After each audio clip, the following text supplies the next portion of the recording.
kusema kwamba nimejiunga na kanisa kwa ajili ya kupigania maslahi yake baada ya kutokea ambayo yametokea na kutupelekea kushindwa, kwa maana ya kanisa la Glory of Christ Tanzania Church kushindwa kuendelea na shughuli zake. Wote mnafahamu, kwa mfano Mbeya makanisa yamefungwa kwa matamko ya RPC kule Dar es Salaam. Kamanda wa polisi kanda maalum Dar es Salaam wote mmemsikia, tutakwenda kuzungumzia hayo, lakini kwa ujumla ni kwamba tu nchi nzima kanisa limezuiwa kufanya shughuli. Leo around tarehe 6 mwezi wa pili mwaka 2025 ilizunguka barua katika mitandao.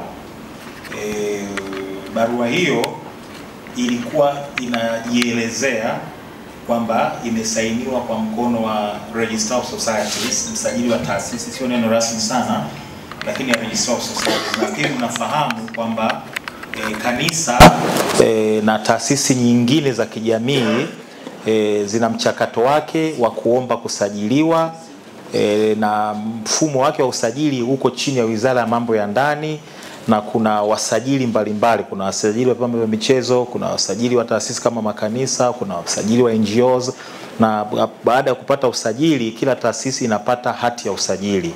Kwa hata kanisa Glory of Christ Tanzania Church na yenyewe ilipata usajili na ikapata hati ya usajili. Sasa sheria ambayo inasimamia zoezi zima la usajili mpaka kufutwa kwa usajili kwa in this context makanisa inaitwa Societies Act. Ina mchakato wake wa kisheria kama nilivyosema, kuanzia kanisa limit kwenye kanisa, sitazungumzia taasisi nyingine vyama vya michezo na nini, na narrow down kwenye dhana ya kanisa. Kuna mchakato wa namna gani kanisa linaomba kusajiliwa, kuna mchakato wa namna gani kanisa linasimamiwa, kwa sababu umma wa Tanzania ndio wamiliki wa matendo yote yanayofanyika katika nchi yao, ila kuna mawakala mbalimbali ambao wanasimamia sisi mbalimbali kwa niaba ya umma. Sasa kwa upande wa makanisa kama sheria ingekuwa inasimama vizuri, msajili anasimama kwa ajili ya umma, kwa ajili ya kuhakikisha kwamba taasisi ambazo zimepewa usajili basi zinafanya matendo yake kwa mujibu wa sheria na taratibu ambazo zimewekwa na sheria, na act, tunaposema sheria. Sasa kanaposema usajili, uendeshaji, utoaji adhabu, na ikibidi kufutiwa na hatimaye kukata rufaa kwa kufutiwa hatua za ziada, zote hizo zimeainishwa na sheria. Nitajitahidi, kwa sababu nyie si wana sheria, lakini nitajitahidi kuwalisha kadi inavyowezekana bila mambo kuwa technical sana. Sasa barua hiyo ilijisemesha kwamba imetolewa kwa mkono wa bwana moja anaitwa Kihampa, ikisemekana kwamba yeye amesaini kwa mamlaka yake kama msajili Register of Societies. Lakini wote mtakumbuka kwamba kuna mambo makuu mawili kwenye ile barua. Jambo la kwanza ni kwamba barua ile ilikuwa haijasainiwa. Jambo la pili, kwa wale ambao mko makini, labda mimi nilipopost niliwaamsha na baadaye ikasambaa, ni kwamba kanisa letu linaitwa Glory of Christ Tanzania Church, na hati iliyotolewa kwa mkono wa msajili wa Register of Societies imeandikwa Glory of Christ Tanzania Church. Barua ile vyovyote ilivyo imesainiwa haijasainiwa, lakini kama in this context haijasainiwa, imeelekezwa kwa watu ambao wanaitwa Glory of Christ Church. Ni watu ambao hawahusiani kabisa na kanisa letu. Lakini wote mnafahamu kwamba immediately baada ya ile barua, na ile barua ilikuwa imeelekezwa kwa Askofu Josephat Gwajima, lakini pale chini imeandikwa Glory of Christ Church, na huko ndani maudhui yake ni kwamba usajili umefutwa na mara moja shughuli za Glory of Christ Church zimesimamishwa. Lingine la tatu ambalo ni la ziada ambalo haliwezi kuonekana kwenye barua, ambalo naliongezea tu hapa, ni kwamba barua ile imesambaa kwenye mitandao, lakini mpaka leo tunavyozungumza haijawahi kuwasilishwa tumezoea kuongea Kiingereza zaidi, haijawahi kuwasilishwa rasmi kwa uongozi wa kanisa. Kanisa lina viongozi wake wa kidini, juu kabisa yuko Bishop Josephat Gwajima, lakini kisheria kazi usimamizi wa mali na hata kushtaki au kushtakiwa ni bodi ya wadhamini, registered trustees. Kwa hata sisi kesi yetu tumefungua kwa majina ya registered trustees, ndio sheria inavyoelekezwa. Nataka kusema nini? Kwamba ile barua ilipaswa ipelekwe kwa bodi ya wadhamini. Lakini utaona pale imeandikwa Bishop Josephat Gwajima, lakini hata kama ingekuwa ni sahihi kisheria hivyo kwa sababu ndio mkuu wa kanisa, lakini kanisa lilotajwa sio la kwetu. Na usiku ule wa tarehe 3 wakati watu wanafanya ibada ya maombi, kwa kuna mfungo wa kuombea taifa letu na kumwombea Tundu Lissu na maombi mengine ya kawaida, jeshi la polisi lilivamia kanisa na liliwakamata waumini wapatao 98. Okay, fine. Yeah. 98, na mpaka kipindi hicho ofisi yangu ilikuwa tayari imeshapewa kazi ya kusimamia maslahi ya waumini, viongozi wa kanisa. Basi nilitoa wakili na mimi nikana coordinate kutoka nilipokuwa mpaka siku ya pili ya tatu tukafanikiwa kupatia dhamana watu karibia wote, unless nipate taarifa nyingine ambayo sijaipata mpaka leo hii. Lakini tunataka kusema nini? Tunataka kusema kwamba jeshi la polisi lilijinafasi kama nilivyosema baadaye kupitia kwa kamanda wa kanda maalum ya Dar es Salaam kwamba linazuia shughuli za kanisa la Glory of Christ Tanzania Church kutokana na kufutwa kwa kanisa huko. Of course swali linalojitokeza la kisheria na kimantiki kwamba kama ile ndio barua yenyewe vyovyote ilivyokuwa huko mitandaoni imezuia mtu anaitwa Glory of Christ Church, hawa wanaokamatwa na kutangaziwa na kusema Gwajima kama haridhiki akate rufaa, uhusiano kati ya hizi dhana mbili ni upi? Lakini kama nilivyosema, bahati mbaya mambo ya kisheria huwa hayatatuliwi barabarani. Mambo ya kisheria kwa sisi wanasheria tunafahamu forum ni moja tu, mahakamani, kwa sababu utatua barabarani hiyo inakuwa ni anarchy, sio utawala wa sheria.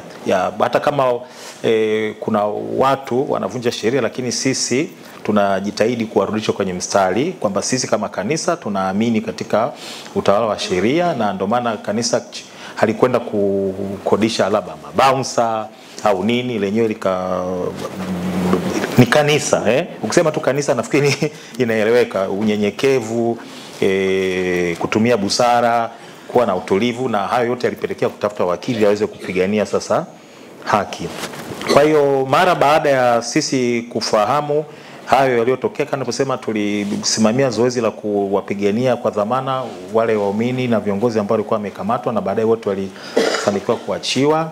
Lakini pia tukachukua hatua sasa za kisheria, tukafungua shauri mahakamani, shauri ambalo at least numbers sasa zisiwe muhimu sana kwenu, lakini kwa sababu mimi ni wakili nimesimama hapa, ni maombi namba 13189 mwaka 2025 kati ya the registered trustees of the Glory of Christ Tanzania Church dhidi ya msajili Register of Societies, wanachama mkuu wa serikali pamoja na Inspector General wa polisi. Kwa nini msajili? Kwa sababu yeye ndio mwenye mamlaka nilivyosema ya kusajili na kudiregister the societies kama kanisa. Mwanachama mkuu wa serikali kwa sababu sheria inasema unaposhtaki mamlaka, taasisi, wizara au idara ya serikali au mtumishi wa umma, unapaswa pia kumuunganisha mwanachama mkuu wa serikali hata kama yeye kama ofisi yake huna shida naye. Kwa nini Inspector General wa polisi? Kwa sababu yeye ndio reji nafasi kwamba anasimamia kufutwa kwa kanisa. RPC wa Mbeya, ZPC kwa maana kamandi maalum ya polisi ya Dar es Salaam, wote wako chini ya mwamvuli wa IGP, na huyo ndio ambaye anashtakika. Kwa tulimshtaki huyu tukisema kwamba yeye anatekeleza kinachoitwa amri ya kufutwa kwa kanisa. Kwa tukafika mahakamani kwa haraka sana. Bishop Reverend Caleb nafikiri alisaini usiku ile hati ya maombi, amesaini mpaka vitu tafutani mpaka saa 5 saa 6 mpaka watu akashindwa kulala. Tukamwambia usilale tafadhali, hizi ni vita, kwa akasaini. Tukakimbizana, watu wakaja Dodoma wakaifaili. Ilikuwa ni mapambano ya haraka kidogo kwa hiyo tulipigana vita na bahati nzuri mpaka tarehe 4 tukaruka viunzi vingi na kesi yetu ikawa imeingia mahakamani. Kwa haraka mahakama ikajitahidi ikatuita tarehe 6 kwa ajili ya, kwa sababu tuliomba maombi yafuatayo. Kwa kawaida kesi inaendeshwa pande mbili.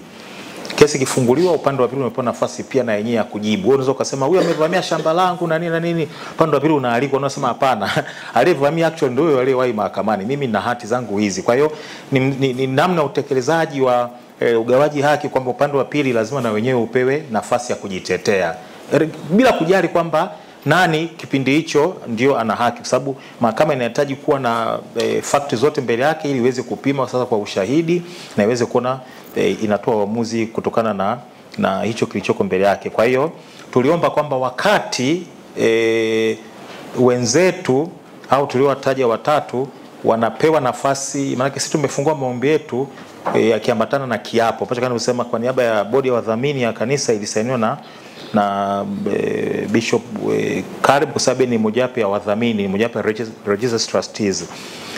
Kwa hiyo na wenzetu nao wanapaswa kupata nafasi ya kujibu hoja zetu, alafu mahakama iende kazipime. Kwa hiyo tukasema kwamba wakati wenzetu wanapata nafasi ya kujibu hoja, basi kanisa liruhusiwe kuendelea na shughuli zake. Natumia lugha hiyo kwa sababu kama nilivyosema, sitaki kutumia technical terms kabisa. Sivyo 100% tulivyosema, lakini najaribu kutafuna kwa mlaji wa kawaida hawezi kuelewa, kwa sababu nikienda kabisa ile kitechnical tulivyoomba inaweza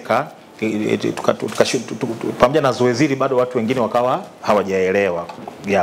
Kwa hiyo tukaomba kwamba, nasema tu kwa ujumla wake kwamba kwenye sehemu ya kwanza ya maombi tuliomba kwamba wakati tunasubiri wenzetu walete majibu yao ya hoja zetu mahakamani, basi mahakama iruhusu usajili wa kanisa la Glory of Christ Tanzania Church uendelee kubakia vile vile mpaka pale masuala mengine yote yanayolalamikiwa, barua imesainiwa hajasainiwa, kanisa limetajwa jina hili lakini hivi mpaka sasa hivi sheria inasema kabla hujamfutia kanisa usajili, kifungu cha 17 kinasema kabla hujamfutia kanisa, cha sheria ndio inasema Societies Act inasema kabla hujafutia kanisa usajili lazima uwape notice.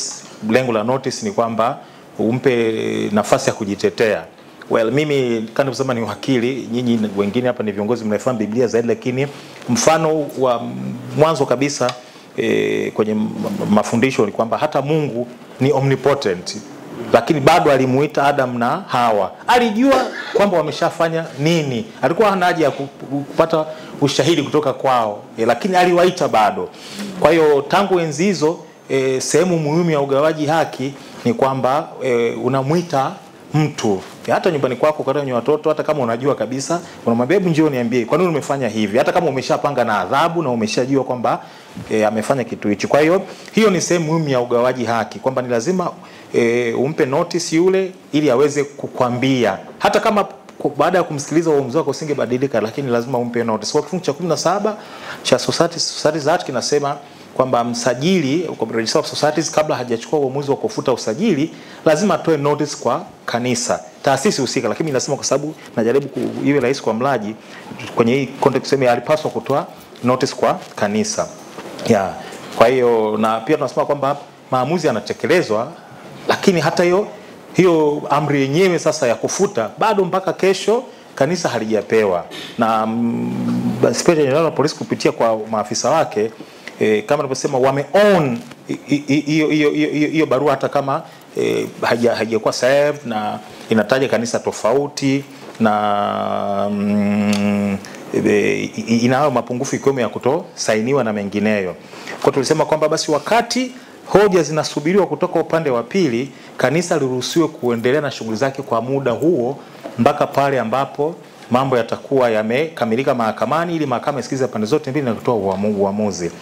Sasa kabla ya yote wenzetu walikuja na pingamizi la kisheria kusema mahakama haina mamlaka na nini, na mnamo tarehe 6 baada ya mahakama kutusikiliza ikatoa uamuzi ikasema hapana, yenyewe ina mamlaka, ikatupia mbali pingamizi yote upande wa serikali, ikasema yenyewe ina mamlaka kamili na masuala mengine yote kama hapa yajadiliwa wakati wa ile kesi ya msingi. Tukapangiwa tarehe 10 mwezi huu. Hiyo tarehe 6 tulisikizwa kwa njia ya mtandao na tarehe 10 tulisikizwa pia kwa njia ya mtandao, lakini ile tarehe 10 kuna mambo fulani yalijitokeza ambapo sina haja ya kuyazungumza huku. Mahakama ikasema basi tunaishia hapa tulipoishia, ila tarehe 13 tutakuja sasa kumalizia kipande kilicho baki. Kwa leo tarehe 13 tulifika mbele ya Mheshimiwa Jaji Masabu, tulikuwa ambao tulikuwa pale mahakamani. Nafikiri wote, ila nafasi ilikuwa finyu. Kwa awali tulikubaliana na watu wa IT pale Mahakama Kuu kwamba arrangements zingefanywa kwa vyumba vile vya mahakama viwekee video, alafu sisi baadhi tuingie kwa jaji, alafu waweze kurusha live, lakini baadaye na maelekezo tukabidi tufuate maelekezo ya jaji baada nafikiri kuonekana kwamba kuna changamoto moja au mbili, kwamba tukaingia chemba watu wachache. Kwa hiyo poleni kwa hilo, najua wengi mngependa kusikiliza kesi yenu moja kwa moja, lakini kama nilivyosema, mahakama sio mali yetu, ni mali ya mahakama, kwa lazima tufuate maelekezo. Lakini tulikuwepo na kina Reverend Baraka, Reverend Wana Mapinduzi, Reverend Biagaze. Kwa mahakama imetoa uamuzi na kusema kwamba aliyekuja mahakamani anaitwa Glory of Christ Tanzania Church. Aliyefutiwa usajili kwa mjibu wa barua hile ni Glory of Christ Church, kwa sababu sisi tuliomba kwamba mahakama iache hali kama ilivyo, kwamba kwa kuwa mpaka sasa hivi kanisa la Glory of Christ Tanzania Church halijafutiwa usajili kwa barua au taarifa yoyote, lakini bado kunaonekana kuna matendo ambayo yanasimamia ufutwaji ule, basi hali ya usajili wa kanisa iachwe vile vile, shughuli ziendelee mbalimbali. Manake tulitoa hoja kwamba implications ni nyingi. Mpaka sasa hivi unapofutia kanisa, manake ni kwamba mali za kanisa zinaelea, akaunti za kanisa zinaelea, ajira za watumishi wa level mbalimbali za kanisa zinaelea, maslahi ya kiroho ya waumini wa kanisa yanaelea. Watu hata hawajui sasa wanamwabudu vipi Mungu kupitia kwa kanisa ambalo wamechagua kuumini hilo. Kwa implications za kisheria na za kiroho ni nyingi. Kwa hiyo tunasema wakati mambo mengine yanabishaniwa, hebu hali ibakie kama ilivyo. Lakini jaji katika uamuzi wake ambao na usummarize, amesema kwamba yeye kwa hatua hii anasita kutoa amri za muda za zuio ku maintain status quo, kwa sababu anasema kwamba sisi wenyewe tumesema kanisa letu mpaka leo halijafutiwa usajili. Kwa sasa yeye azuie nini? Najua hapo mnaweza mkaona kuna tatizo, lakini tupige moyo konde. Safari kama hizi huwa ni ndefu kidogo, zinaumiza, zinachosha. Kama mimi wakili wenu, kama nilivyosema, unakimbizana, unapigwa simu na Reverend Baraka mpaka singine unashindwa kupokea, kwa sababu unaona nikipokea tuongea dakika 10, muda wa kuandika makaratasi utaondoka. Unapiga simu 10. Yani ni kazi ambazo hazikuwa na sababu kupeana, kwa sababu kama nilivyosema, kwa barua hii tu ukiisoma kama ilivyo yani hakukuwa na sababu ya kufika hapa tulipo kabisa. Yani hakukuwa na sababu hata mimi kusimama hapa kuanza kuelezea haya. Ilitakiwa saizi mimi niwe nafanya shughuli nyingine, na huko kanisani watu wanaendelea kuliombea taifa letu nchi nzima. Lakini sasa kwa Kiingereza wanasema it is what it is. Kwa katika aya 3 ambapo of course ameongea mambo ya kisheria kidogo, anasema kwamba malalamiko yamewekwa dhidi ya msajili wa jumuiya za kiraia. Yani kwamba imechanganywa terms, mara moja inazungumzwa msajili wa jumuiya za kiraia na mara nyingine inazungumzwa msajili wa taasisi za kiraia. Hii sio hoja, na tumemjibu kwamba pote ambapo tulikuwa tunazungumzia neno la Kiswahili ambalo labda lina utata, tunaweka kwa Kiingereza kwenye mabano ili kama sheria, kwa sababu sheria imeandikwa kwa Kiingereza. Kwa mahali popote ambapo tulikuwa tunazungumzia hoja ya hata mimi unaona hapa kuna maeneo mengine nalazimika kusema kwa Kiingereza ili nisiye nikatoa tafsiri sio rasmi afu kachanganya watu. Kuna na seek safety kwenye neno la Kiingereza, hata kama yani mtaona kama najifanyisha, lakini no, ni makusudi kwamba after all kanisa lenu limesajiliwa kwa jina gani? Si la Kiingereza. Kwa hiyo sidhani kama hiyo ni shida kubwa sana. Kwa hiyo ndio barua, na Mheshimiwa Waziri anasema ameshindwa kushughulikia rufaa yetu kwa sababu hizo. Lakini nasisitiza kwa wale wote ambao wana macho na masikio, aya ya 2 ya Mheshimiwa barua ya Mheshimiwa Waziri, na bahati nzuri nimejiuliza sana hata leo kabla ya kuja hapa, nimepiga simu na mbili ofisini kwamba watu wangu waangalie ile bahasha ambapo barua ile iletwe, hapo kuna muhuri wa siri. Kwa hiyo nimeshare kwenu, na nilishare na viongozi wachache tu kwa sababu mbalimbali zikiwemo za kimkakati, lakini kwa nataka nijiridhishe barua hii uzuri haina muundo wote wa siri, na ndio maana maudhui yake nimeshare kwenu. Ya manake kuna sheria mbalimbali kwenye nchi yetu, na wakili unapaswa kidogo uwe makini, especially wakili ambao unafanya mapambano ya aina hii. Sio kwamba ni kazi maamuzi mepesi kidogo, ni maamuzi mazito sana, ni basi tu. Ya, kwa hiyo baada ya kupata hiyo barua tarehe 9, barua ilifika ofisini kwangu tarehe 9, na baada ya kufika tu ofisini kwangu tukaandika barua kwa msajili, kwa waziri, tukiomba kwa ujumla kwamba tunaomba atuthibitishie kwa maandishi iwapo barua hii ambayo nimeirejea sasa hivi ni halali na imeandikwa kwa mkono wake. Sababu zake ziko very obvious kwa mtu ambaye akili yake inafanya kazi kwa haraka, kwa sababu kuna barua ambayo watu wanasimamia, wamekamata watu wetu, wameweka tape, wamefunga makanisa, wamefanya ma press conference kusema siyo nini, baadaye watu wanakuja kuikana. Je, hii na yenyewe barua hii ambayo tayari inasema kanisa la Glory of Christ Tanzania Church lenyewe halijafutiwa usajili na hiyo barua hawaitambui, hii barua ni ya waziri kweli?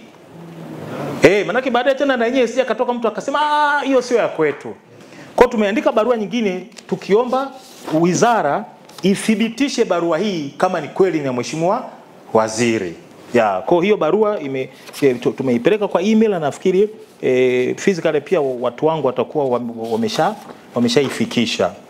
Ya, lakini pamoja na hayo pia na katika barua hii tumesema kwamba kutokana na huu msururu wa huyu anasema hivi, huyu anakanusha hichi, hebu tupate clarity kuhusu hii barua ambayo inasemekana ni ya waziri, ni ya kwake kweli? Hasa narudia kwa mara nyingine tena, hasa kipengele cha pili. Hichi kipengele hivi, hawa watu ndio maana tumetaka uthibitishwa kweli kabisa hawa walioyafanya waliyafikiria in the context ya hiyo kilichofanyika, au kuna swala lingine la ziada. Kwa ndio maana tumetaka uthibitishwe. Tarehe 10 mwezi huu pia nikaandika barua nyingine nikimjibu mheshimiwa waziri on the assumption kwamba ile barua ni ya kwake kweli. Umeona tofauti ya wakili na mtu mwingine? Kwanza nimeomba uthibitisho kwamba barua ni ya kwako, nasubiri, kwa sababu hii barua tutaitumia mahakamani na mahala pengine. Kwa usio tunasema usio kauziwa kanyaboya kwamba hebu thibitisha ni ya kwako sio ya kwako, lakini at the same time kazi nyingine zinaendelea on the assumption kwamba ile barua ni ya kwake kweli. Kwa nikamjibu wa barua tarehe 10 nikipinga hoja zake zote alizozitoa kwenye barua, nikiashumu kwamba ile barua ni ya kwake kweli. Kwa nimemjibu tu kwa ufupi kwamba hoja ya kwamba eti barua ilipaswa ipitie kwa katibu mkuu lakini imeenda kwake moja kwa moja, sio hoja ambayo mtu yeyote yule ambaye kweli kabisa anafanya kazi kwa mantiki anaweza kuentertain. Kama nilivyosema hivi, mkisema mlango wa kuingilia ni huu, mtu akaingilia pale bila kuleta fujo, unaweza mkamfukuza kwenye kikao as long as ni muumini au kiongozi wa Glory of Christ Tanzania Church. After all, kwa nini waliipokea basi? Kama hoja ndio hiyo, wale walioipokea si walisoma akajua ni rufaa, kwa nini waliipokea? After all, waziri sio mahakama kwamba ana namna yake ya kupokea hizo vitu, lakini ushasi walipokea. Ya, na tumemtajia hapo misingi ya sheria, overriding objectives na nini, kwamba hiyo sio hoja.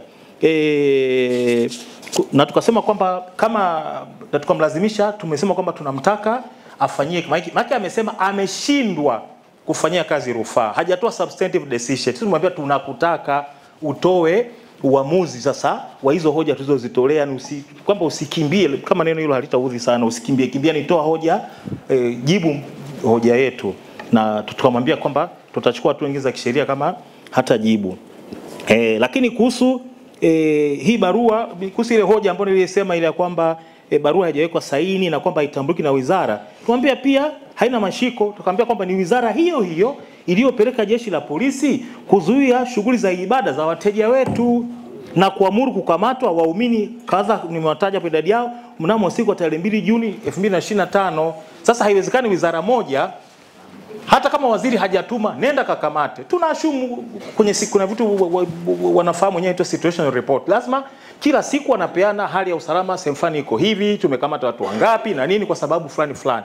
Na swala kukamata waumini au kufunga makanisa ya Glory of Christ Tanzania Church, hatuamini kwamba ni habari ambayo inaisha kwa katibu kata. Hatuamini hivyo. Ni habari ambayo kwa kweli au uamuzi au utekelezaji ambao unafika kwenye ngazi kidogo za juu kidogo. lakini hata wasemaji wenyewe waliojitokeza ni wasemaji ambao bila kuwakosea heshima wengine, wasemaji wazito. Sasa tumemuuliza hapo Mheshimiwa Waziri, hawa ina maana sasa wao walikuwa yani walitoa wapi hiyo nguvu, ujasiri, na kwa nini mpaka kesho hawajazuiwa? Na kama nilivyosema, basi kama ile barua kwa sababu haijasainiwa na wizara haitambui, again toeni tape watu wasali. Ndicho tunachosema kwa tumemjibu tena waziri. Na tukamwambia pia kwamba kuhusu tofauti wa majina, mwisho wa siku ni kukosa umakini kwa mwandishi, wala sio kosa letu sisi. Lakini tunachojua ni kwamba mwisho wa siku Glory of Christ Tanzania Church haijawahi kufutiwa usajili. Kwa hiyo kuhusu rufaa kwa waziri, hapo ndipo tulipo. Tunasubiri sasa mchakato kule uendelee kwa kadri utakavyoishia. Lakini hata kama tu ningeishia hapa nikaondoka nikapumzika, maana nimeamka saa 9 kuwahi matreni, yani kama nilivyosema ni kazi ambazo kidogo sio za lazima sana kwa maoni yangu kama tungekuwa tunafuata utawala wa sheria. Lakini kwa hata kama ningeishia hapa najua wote mpaka sasa hivi majibu mnayo. Lakini sasa wacha niendelee kutoa ripoti ya leo mahakamani. Kwa hiyo baada ya jaji kusema aliyosema leo, sasa tunarudi kwenye kusubiri upokewaji wa hoja za upande wa pili. Maana wenzetu walikuwa wameomba mpaka leo tarehe 13 walete kiapo kinzani. Tarehe 13 inaisha saa 6 usiku kwa mjibu wa siku hizi kuna kitu kinaitwa online filing system, unafanya kwenye mtandao. Kwa kanuni tunasema inaisha saa 6 usiku. Kwa hiyo baada ya uamuzi kusoma, mimi nimeomba kwa jaji kwamba kuna matukio yametokea ziada ambayo tunaamini tunapaswa kupeleka taarifa za ziada kwa kiapo mahakamani. Kwa nimeomba mpaka tarehe 10 niliomba mpaka tarehe 16, lakini mahakama imesema ili kuepuka matatizo mara mtandao uko chini nini, nimeongeza mpaka tarehe 17. Niliomba mpaka tarehe 17, lakini nimeongeza mpaka tarehe 18. Jaji ameongeza siku moja kwa busara kwamba msije mkajibana sana halafu mkapata matatizo mkaja kunililia. Maana yake nini? Kwamba mimi nilikuwa naomba siku chache kwa sababu umati huu ni 0.0.01 ya watu ambao wanasubiri kwa hamu majibu na hawaombi kitu kikubwa. Hawaombi biskuti, hawaombi maji, wanaomba kwenda kusali.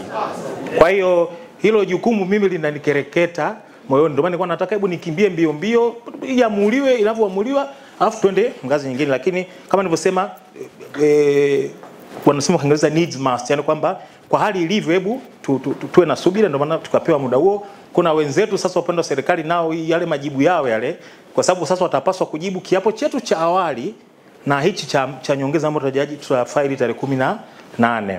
Kwa watajibu kwa pamoja, wamepewa nyongeza ya muda, watajibu tarehe 25 kwa wamepasa siku 7 kutoka tarehe 18. Kwa wataleta hoja zao za kwa nini tusipewe amri za zuio dhidi ya IGP na hao wengine ili kulinda hadhi ya kanisa la Glory of Christ Tanzania Church. Na mimi tena nimejibana zaidi kwamba niliomba siku 2 mpaka tarehe 27. Nafikiri walikuwepo kina Reverend Pani niwaambia bwana wasije waumini wakaniua. Nilikuwa utani of course. Yani maana yangu haikuwa maanisha kuniua physical. Alikuwa anamaanisha kwamba kuna pressure kubwa, watu wana shauku, wana kiu. Yani watu sawa wanasali majumbani kwao na nini, lakini wanaposali kanisani ni tofauti. Kwa hiyo lakini jaji kwa busara akanipa mpaka tarehe 30 mwezi wa 6. Of course anaelewa kwamba wewe unaweza kuwa unaongea kwa pressure, lakini huyo akusaini anaweza kama mgonjwa au nini ukapata changamoto. Serious unaweza kwa sababu nitasaini siku 2 tu mtu akapata msiba kafiwa na mama yake. Utaanza kumkimbiza kwenye msiba saini. Kwa hiyo mpaka tarehe 30. Sasa tutarudi tena mahakamani tarehe 8 mwezi wa 7 mwaka 2025 saa 3:30 asubuhi kusikiza yale maombi yale sasa ya pande zote mbili. Hoja zetu za awali na za ziada dhidi ya hoja zao na majibu yetu ya mwisho tutasikizwa tarehe 8 mwezi wa 7. Poleni sana. Poleni sana. Lakini nilikuwa naongea na viongozi. Mimi ni wakili tu. Lakini kwenye muda wangu najitahidi kusoma na kuangalia vitu viwili vitatu. Kwenye filosofia ndogo tu niliwaambia kwamba ili kanisa ambalo limefika hapa kuna watu walipata shida zaidi yetu au zaidi yenu. Kwa hiyo ibada ziko za aina mbalimbali. Kuna ibada pia ya uvumilivu. Hata ustahimilivu pia ni ibada. Kutegemeana na mazingira.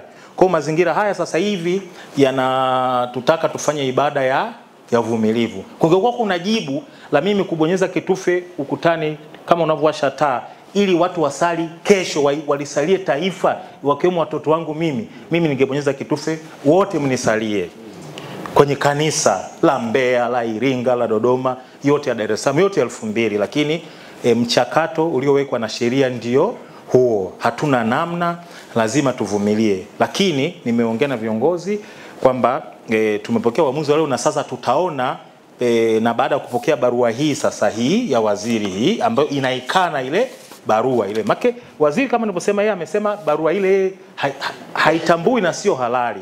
Si ndio jamani? Kwa hiyo kuna mambo ambayo sasa ni technical, siwezi kushare na nyie, tutayafanyia kazi pia.